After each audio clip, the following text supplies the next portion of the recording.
की धमकी देते थे, सिर्फ 48 घंटों के अंदर घुटनों के बल रेंगते हुए नजर आए। और ये कभी अमेरिका के पास भागे, कभी सऊदी अरेबिया के पास, और कभी यूरोपियन यूनियन के पास। और ये जब गिड़गिड़ाने लगे, और जब पाकिस्तान की सेना के डीजीएमओ ने भारतीय सेना के डीजीएमओ को फोन करके कहा कि त्राहिमाम त्राहिमाम पाकिस्तान हो गया है, जब उन्होंने कहा रहम करो, तो भारतीय जो डीजीएमओ हैं उन्होंने कहा तुमको तुम्हारे पापों की सजा मिली है। और माननीय प्रधानमंत्री मोदी साहब ने जब राष्ट्र के नाम अपना संबोधन किया,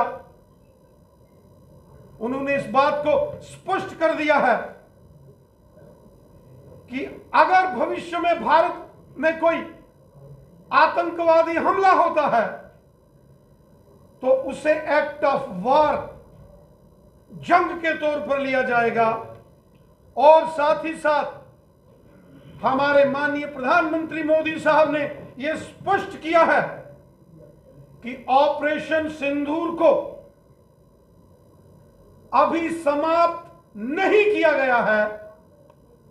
अगर सीमा के उस पार से कोई दुस्साहस होता है या किसी आतंकी घटना को यहां करने की कोशिश और साजिश होती, तो फिर भारत पुनः पलटवार करेगा। यह स्पष्ट संदेश मोदी साहब ने पाकिस्तान को भी दिया है और दुनिया को भी दिया। इस ऑपरेशन के दौरान हमारे कुछ जांबाज वीर गति को प्राप्त हुए। पूरा देश अपने जांबाज वीरों को नमन करता है, उन्हें अपने श्रद्धा सुमन अर्पित करता है। और बहुत सारे सिविलियंस, विशेषकर पुंछ के अंदर, उड़ी के अंदर, जो पाकिस्तानी गोलाबारी में जो अपनी जान गंवा बैठे, जो शहीद हो गए, पूरा देश अपने उन नागरिकों को भी नमन करता है, उनकी देशभक्ति के जज्बे को भी सलूट करता है। पाकिस्तान की सेना कायर और बुज़दिलों की सेना है। वो भारतीय सेनाओं का तो मुकाबला कर नहीं सकते, तो कायर और बुज़दिल पाकिस्तान की आर्मी ने पुंछ, मेंढर, सुरनकोट, रजौरी, नौशहरा, सुंदरबनी, अखनूर, आरसपुरा, अरनिया, सांबा और कठुआ के बॉर्डर के एरिया में रिहायशी इलाकों में आम नागरिकों को निशाना बनाने की पाकिस्तान की बुज़दिल फौज ने कोशिश की। लेकिन पाकिस्तान की हर कोशिश को हमारी सेना ने, हमारी वायुसेना ने और हमारी नौसेना ने विफल कर दिया। पाकिस्तान को घुटनों के बल लाया। यहां हम अपनी सेनाओं को सलूट करते हैं, वहां हम जम्मू कश्मीर के साथ साथ पूरे देश को, 140 करोड़ हिंदुस्तानियों के देशभक्ति के जज्बे को हम सलूट करते हैं। पूरा भारत एकजुट होकर एक स्वर में बोला कि पहलगाम का बदला, और प्रधानमंत्री मोदी साहब के नेतृत्व में हमारी सेनाओं ने आतंकवादियों के अड्डों को मलियामेट किया, दुश्मन के एयर बेसिस को तबाह किया और दुश्मन को यह पैगाम दे दिया है कि भारत ने अभी अपनी सरहद के अंदर से यह ऑपरेशन सिंदूर किया है, और अगर भारत ने किसी दिन यह सरहद पार कर दी तो उसका अंजाम क्या होगा, यह पाकिस्तान भी समझता है और आज दुनिया भी इसको समझ रही है। 195 दुनिया के देशों में से 190 देश भारत के साथ खड़े नजर आए। 49 जो मुस्लिम देश हैं, 49 इस्लामिक कंट्रीज, उनमें से 45 मुस्लिम देश भारत के साथ खड़े नजर आए। ये भारत की डिप्लोमेटिक जीत है। भारत की मिलिट्री जीत को तो दुनिया ने देखा, लेकिन अब भारत की डिप्लोमेटिक फॉरेन पॉलिसी की जीत दुनिया देख रही है। और वहीं एक बड़ा साहसिक निर्णय इंडस वाटर ट्रीटी को समाप्त करके किया है। 1960 में यह सिंधु जल समझौता हुआ था और 1965 की भारत पाकिस्तान की जंग के बाद भी यह समझौता चलता रहा। 1971 की जंग के बाद भी यह समझौता चलता रहा और 1999 में कारगिल जंग के समय भी निर्णय लिया गया था कि इस समझौते को रद्द कर दिया जाए, लेकिन उस वक्त पाकिस्तान ने प्रधानमंत्री तब के वाजपेयी साहब से माफी मांगी थी और कहा था हमें माफ कर दो। लेकिन 2025 में पहलगाम के आतंकी हमले के बाद मोदी साहब की एक बड़ी स्ट्राइक, जो कि सर्जिकल स्ट्राइक से कम नहीं है, सिंधु जल समझौते को समाप्त करके बड़ा निर्णय भारत ने लिया है। भारत की नदियों का जल, जिसमें विशेषकर जम्मू कश्मीर और पंजाब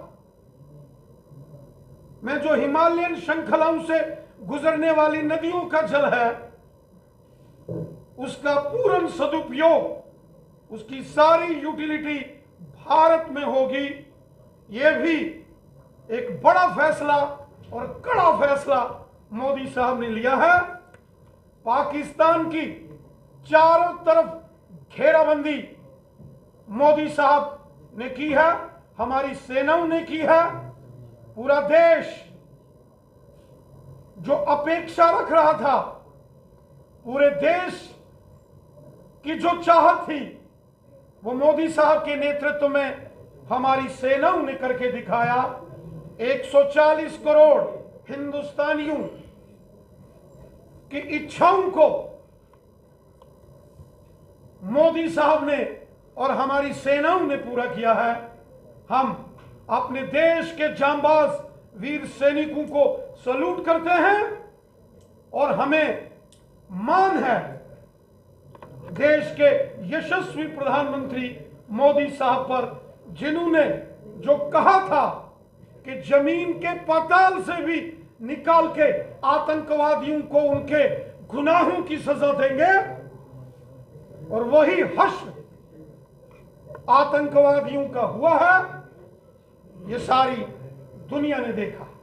रैना जी, एक सवाल है मेरा। आज राहुल गांधी पुंछ के दौरे पर आ रहे हैं, तो वही ट्विटर पर, जिसको एक्स प्लेटफॉर्म कहते हैं, वहां पर वो सवाल खड़े करके प्रधानमंत्री खोखले भाषण दे रहे हैं। उनका जो खून गर्म होता है कैमरास के सामने होता है, और उन्होंने मध्यस्थता जिस तरह से डोनाल्ड ट्रंप की स्वीकार की, उससे उन्होंने भारत के हितों से समझौता कर लिया। जब 22 अप्रैल को पहलगाम में आतंकवादी हमला हुआ,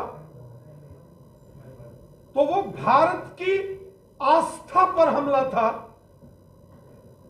वो आतंकवादियों ने भारत को लहूलुहान करने की कोशिश की गई थी। ये कोई राजनीतिक द्वंद्व और प्रतिद्वंद नहीं है, ये कोई राजनीतिक लड़ाई नहीं है, ये भारत की आतंकवाद के खिलाफ लड़ाई है। श्री राहुल गांधी जी, यह राजनीति का समय नहीं है, यह राष्ट्रनीति का समय है। जब पूरा भारत एक स्वर में अपने देश के जांबाज वीरों के अदम्य साहस, शौर्य, पराक्रम और उनकी कर्तव्य परायणता को सलूट करता है, तो श्री राहुल गांधी जी को भी भारतीय सेनाओं को सलूट करना चाहिए और देश के बहुत ही सक्षम नेतृत्व को सलूट करना चाहिए। ये भारत की लड़ाई आतंकवाद से है। जब राजनीति होगी, जब चुनाव का समय होगा, तो राहुल गांधी जी आप जितनी मर्जी सियासत करिए, लेकिन इस वक्त राजनीति का समय नहीं है। इस वक्त देशभक्ति, राष्ट्र नीति, राष्ट्र प्रथम, अपनी मातृभूमि के प्रति अपनी कर्तव्य परायणता, अपनी सुप्रीम ड्यूटीज निभाने का वक्त है। जब राजनीति का वक्त होगा, तो राहुल गांधी जी आप राजनीति करिए। ये राजनीति का समय नहीं है। पूरे पाकिस्तान के पार्लियामेंट के अंदर जो उनके मेंबर पार्लियामेंट्स हैं, उनके बयान दुनिया ने सुने राणा साहब, मेरा एक कि किस तरीके से जब भारत की मिसाइलों ने पाकिस्तान में दस्तक दी, तो कैसे पाकिस्तान थर थर कांपा। और स्वयं इस समय जब पूरा देश तिरंगा यात्राएं लेकर कश्मीर से कन्याकुमारी तक भारत माता की जय, हिंदुस्तान जिंदाबाद और वंदे मातरम के जय घोष कर रहा है, उस वक्त श्री राहुल गांधी जी को राजनीति करना शोभा नहीं देता है।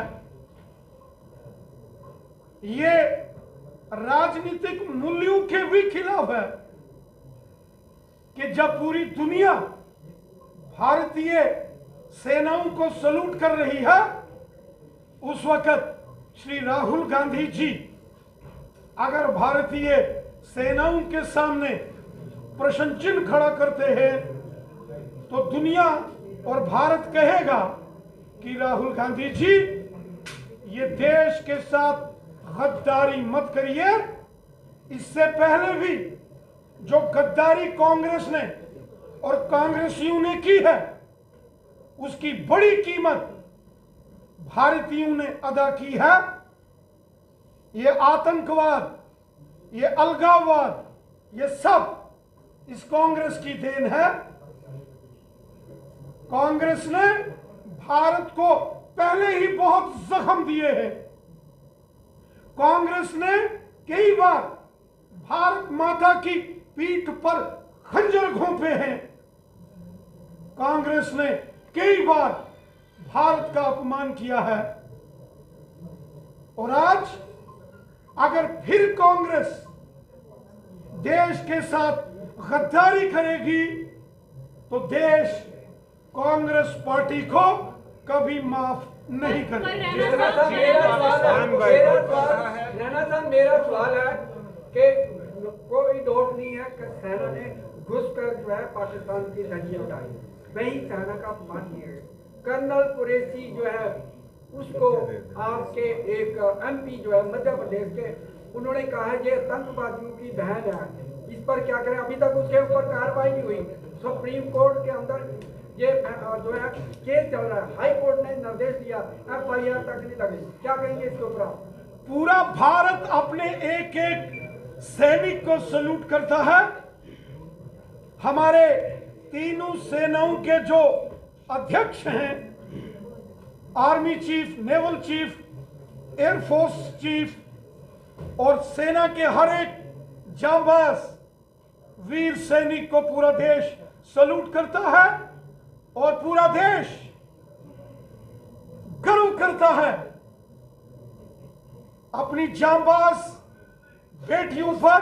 कर्नल पर क्या कार्रवाई की जिसने कर्नल सोफिया कुरैशी जी और विंग कमांडर व्योमिका सिंह जी ने जिस अंदाज में दुश्मन की हर साजिश का जवाब दिया है, भारत अपनी इन बेटियों पर गर्व करता है, नाज करता है। जिस तरह चीन पाकिस्तान को सपोर्ट कर रहा है, क्या पाकिस्तान अगला इसराइल बनने वाला है या चीन बराह रास्त इस मामले में आप दखलंदाजी कर सकता है?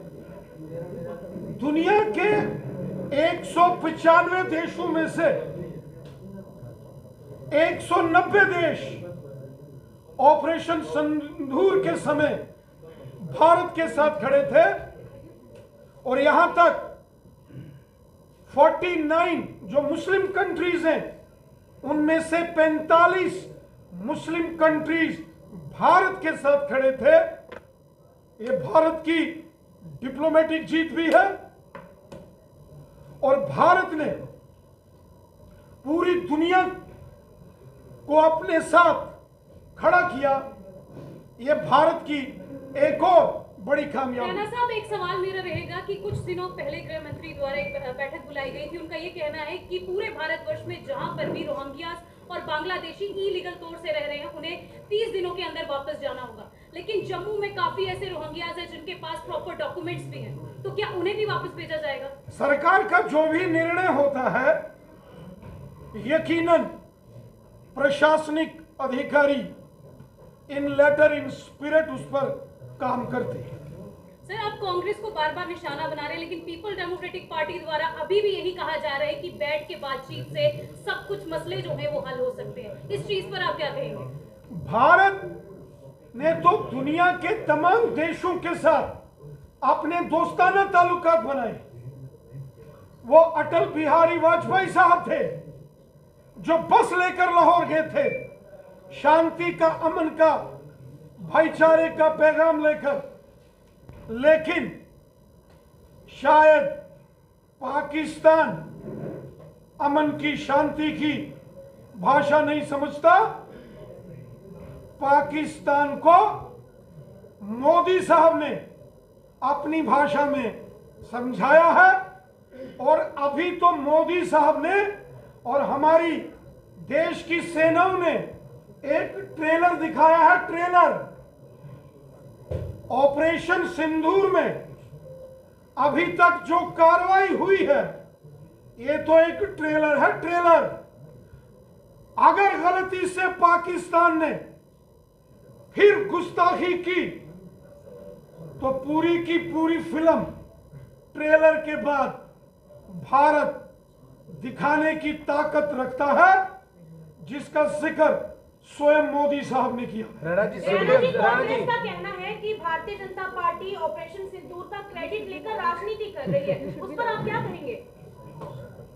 कश्मीर से लेकर कन्याकुमारी तक पूरा भारत ऑपरेशन सिंदूर भारतीय सेनाओं के जो द्वारा पाकिस्तानी आतंकियों के अड्डों को ध्वस्त किया गया, पूरा भारत सेना के जज्बे को सैल्यूट करता है।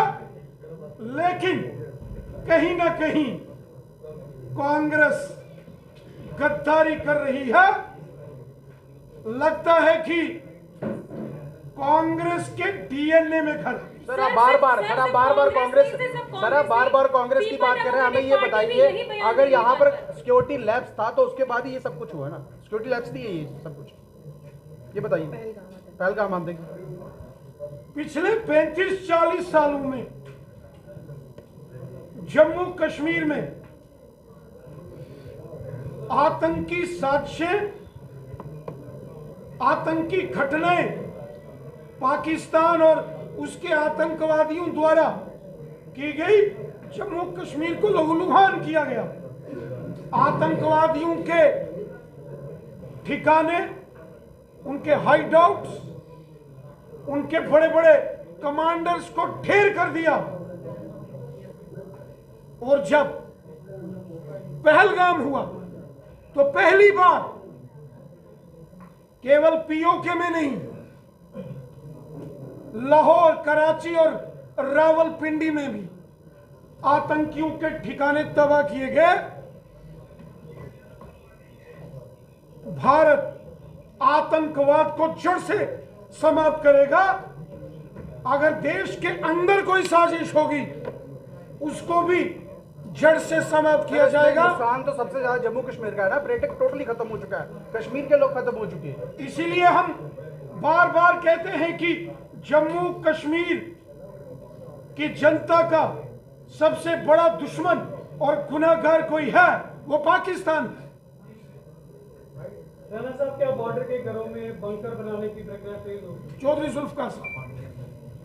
Thank you very much. Rana साहब ने विस्तार से आपसे बात कर ली और डिटेल में बता दिया कि ऑपरेशन सिंदूर के बाद जम्मू कश्मीर में ही नहीं बल्कि सारे मुल्क के बॉर्डर्स पे किस तरह से देश की अफवाज ने, देश की आर्मी ने, हमारी जो तीनों फौजें हैं उन्होंने किस तरीके से मुकाबला किया। जब 22 अप्रैल को एक इंसिडेंट हुआ और 22 अप्रैल को ही प्रधानमंत्री जी ने कहा था कि हम देश के गुनाहगारों को ना छोड़ेंगे और उनके साथ सख्ती से निपटा जाएगा। हमने, हमारे देश की फौजों ने और हमारे देश के प्रधानमंत्री जी के नेतृत्व में जो पाकिस्तान को सबक सिखाना था, जो अलगाववादियों के खिलाफ काम करना था, जो उन अटैकर्स के खिलाफ और उनके आकाओं के खिलाफ काम करना था, वो किया। आज पोस्ट वॉर सिचुएशन है और इस सिचुएशन में हमारे सरकार की और हमारी जिम्मेदारी जो है वो रिहेबिलिटेशन की है। हम लगातार 22 अप्रैल के बाद बॉर्डर एरियाज में रहे। रैना साहब, हमारी पूरी क़यादत, सत शर्मा जी, सुनील शर्मा जी, सारे लोग हम बॉर्डर्स पे रहे, बॉर्डर में आर्मी के साथ रहे। हमने लोगों की मुश्किलात को समझा और इमीडिएटली जैसा सीज़ फायर हुआ उसके बाद हमने बॉर्डर एरियाज़ का दौरा किया। हम हर उस परिजन के घर गए जिसका कोई ना कोई हताहत हुआ था, नुकसान हुआ था, मारा गया था।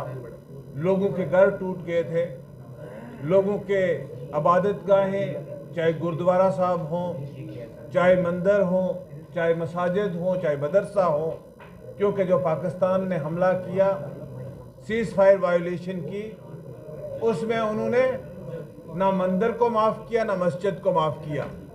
ये एक बहुत इम्पॉर्टेंट इशू है कि आपको ये चीज़ समझनी होगी कि पाकिस्तान को जम्मू कश्मीर के लोगों के साथ कोई हमदर्दी नहीं है, बल्कि उनको जम्मू कश्मीर की ज़मीन के साथ प्यार है। अगर उनको जम्मू कश्मीर की ज़मीन के साथ मोहब्बत ना होती तो आज वो जम्मू कश्मीर के पर्यटन को ख़त्म करके जम्मू कश्मीर के लोगों की रोज़ी रोटी पे लात नहीं लगाते। आज लोगों का बहुत नुकसान हुआ है। इसके बाद जो सिविलियंस को इन्होंने हमला किया, जो सिविलियन एरियाज़ को अफेक्ट किया, पुंछ में 16 लोगों के करीब उनकी जानें जा चुकी हैं। इसी तरीके से उड़ी, टंगदार वगैरह में भी लोगों का नुकसान हुआ है। लोगों के जुज़वी मकान, अब जहां मोटर का गोला पड़ा है या कहीं मिसाइल आए हैं या ड्रोन्स गिरे हैं, तो लोगों का काफ़ी ज़्यादा नुकसान हुआ है। तो हम मरकज़ी सरकार से गुजारिश करेंगे कि लोगों को एडिक्वेट कंपनसेशन दिया जाए। और इसमें हमने एक चीज़ को ऑब्ज़र्व किया कि आज जो लोगों को बच पाए कहीं पे, वो सिर्फ और सिर्फ बंकर्स की वजह से बच पाए। और ज़रूरत जिस चीज़ की महसूस की गई है वो इंडिविजुअल बंकर्स के साथ साथ कम्युनिटी बंकर्स की ज़रूरत है। तो हमें आने वाले वक्त में, क्योंकि हमें पिछले 70-75 बरस का ये एक्सपीरियंस है कि पाकिस्तान अपनी हरकतों से बाज नहीं आता, तो हमें हमेशा के लिए तैयार रहना चाहिए। और हमारे बॉर्डर्स एरिया पे, मैं बॉर्डर एरिया से बिलोंग करता हूँ, रैना साहब बॉर्डर एरिया से बिलोंग करते हैं, तो हमें उन बॉर्डर के लोगों को हमेशा एक सुरक्षित रखने के लिए हर घर के पास बंकर बनाने की ज़रूरत है। हम मरकज़ी सरकार से अनुरोध करेंगे कि बंकर भी मिले और लोगों को एडिक्वेट कंपनसेशन दिया जाए।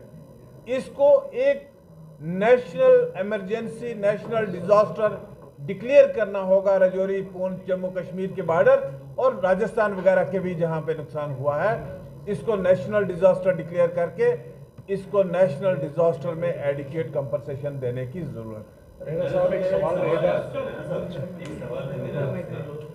आप एनसी, कांग्रेस, पीडीपी सबको बोलते हैं जो देश के बारे में या सेना के बारे में अपशब्द बोलते हैं, लेकिन आपकी पार्टी के नेता जब कहते हैं आप उनके बचाव में खड़े होते हैं।